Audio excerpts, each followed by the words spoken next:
Eh bien, aujourd'hui, nous allons nous intéresser au deuxième volet de l'intitulé « Mystification par alternance », en rappelant qu'il s'agit cette fois d'une même personne travestie coup sur coup à l'aide de deux déguisements différents.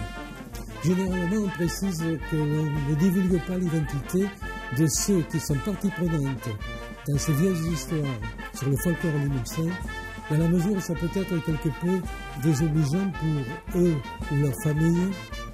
Mais dans le cas présent, on se trouve dans la configuration inverse, car le déroulement de l'intrigue est conçu et exécuté avec une telle malice stratégique que ça n'est tout à fait valorisant pour celui qui l'a manigancé. Il s'agit de Beverglaze, l'une des grandes figures du carnaval de Limoux qui a baigné dans ce folklore durant quasiment un demi-siècle. Voici donc le contexte. Un jour, sa sœur lui dit « Toi, Bébert, lorsque tu es déguisé, c'est pas la peine que tu viennes m'échiner, car je te reconnaîtrai entre mille. » Ce dernier, passablement vexé, laissa derrière l'oreille, un peu comme un défi, en se disant « Tu es bien sûr de toi, mais attends, tu vas voir. » Par un dimanche après-midi de mars, Bébert et son épouse, ainsi que son beau-frère et sa sœur, décident d'aller voir un tour de carnaval. Les deux couples sont convenus de se rejoindre au Café du Commerce, tenu par M. Saumon, un autre Bébert, fort connu également à Limoux. Mais ils ne se retrouvent là qu'à trois, en l'absence de Beverglaze. « Mais où est-il donc ?» demande sa sœur. Son épouse répond qu'il doit être en train de discuter sur la place avec les supporters sur le match de rugby qui a eu lieu dans l'après-midi, mais, ajoute-t-elle, il ne devrait pas tarder à nous rejoindre ici. Survient alors dans le café un personnage déguisé en curé qui entreprend de chiner ces trois-là. À noter pour les personnes étrangères à Limoux que l'on désigne ici un individu masqué simplement par le terme « un masque ». À l'issue de quelques 5 minutes de boniment tenus par ce masque, la sœur de notre ami l'interrompt tout net. « Eh oh Bébert, arrête ton baratin, tu as beau avoir beaucoup de bagou, mais je t'ai reconnu, tu es découvert, je te l'avais bien dit que c'était peine perdue de venir me chiner lorsque tu es masqué et que je te reconnaîtrai entre mille. Et voici notre Bébert tout penaud. » Enfin, c'est du moins l'impression qu'il veut bien en donner. Notre Bébert, reconnaissant humblement qu'il ne réussira jamais à berner sa propre sœur dans la pratique de la chine du carnaval de Limoux. Il quitte donc le groupe en leur disant qu'il va se changer chez lui à Flassian, un quartier de Limoux, et qu'il les rejoindra immédiatement après. En réalité, il ne regagne pas son domicile, mais se dirige vers le parking de l'Aude, tout proche, où est garée sa voiture dans laquelle il a ses vêtements et un autre déguisement de moine cette fois. Dans sa voiture, il enlève ses frusques de curé et revêt son costume de ville, après quoi il patiente une dizaine de minutes environ, afin que ce laps de temps, aller à Flassian et en revenir, paraisse crédible à l'égard, surtout à l'égard de sa sœur, son objectif de chine. Il réapparaît ensuite au Café du Commerce, tout surexcité, en disant aux 3 personnes qui l'attendent, en revenant ici, j'ai rencontré sur la place 2 anciens copains de régiment qui n'habitent pas Limoux. Ça faisait au moins 50 ans que je ne les avais pas vus. Ils sont là, au Grand Café, et ils ont insisté pour que j'aille boire un coup avec eux. Je ne peux pas faire autrement que d'y aller. Et en plus, ça me fait plaisir, vous vous rendez compte, depuis tout ce temps. Mais je vous aurai rejoint dans un quart d'heure à 20 minutes. En réalité, des copains de régiment, il n'y en a point.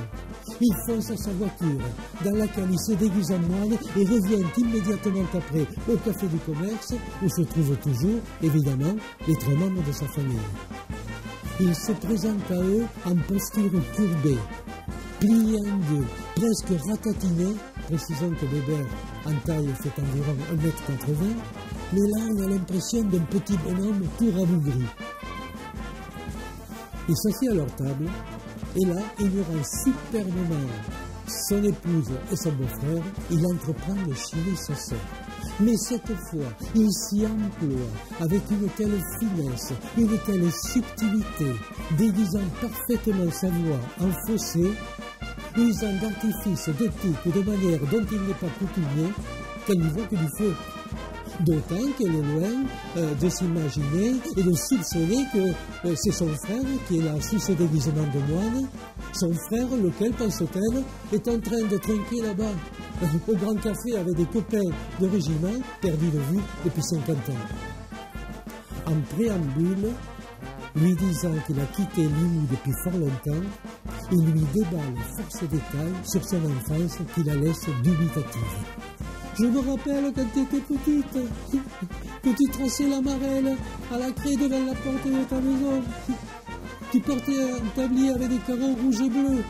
À 4 heures tous les jours, ta mère t'appelait pour que tu ailles chercher la tortillée de confiture pour goûter. Et ton frère, je ne sais pas si je le reconnaîtrais, hein. Je me rappelle qu'il allait pêcher toujours, là-bas, sur le même rocher, en face de l'île. Il disait que c'était là qu'il y avait le meilleur coup pour les truites. Interloquée par ce déferlement de détails, elle est là, perplexe, sondant sa mémoire, décortiquant ses souvenirs, si lointains, mais qui est-ce? Elle lui propose de prendre le verre.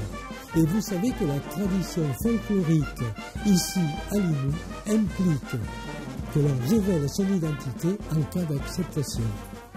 Mais il décline l'invitation, se lève et quitte la salle précipitamment en lui disant « à bientôt peut-être », ce qui ne fait que renforcer l'idée de mystère qui l'étreint et qui s'impose à elle. Il ne s'est pas écoulé 5 minutes que voici notre Bébert qui nous revient, tout fringant, notre Bébert en costume de ville, et il est allé se changer dans la voiture bien entendu. Notre Bébert ne tarissant pas d'anecdotes avec force détails sur ses incroyables retrouvailles avec ses compagnons bidasses et informant sa sœur qu'en sortant du Grand Café pour revenir au Café du Commerce, il a croisé sur la place un moine qui lui a dit « Je viens de voir ta sœur au Café du Commerce là.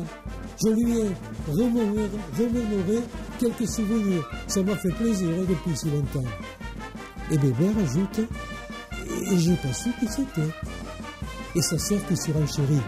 Et moi non plus, hein. Et pourtant, il le connaissait bien, hein, quand on était petit. Hein. Il a évoqué des souvenirs dont je ne me rappelle plus moi-même.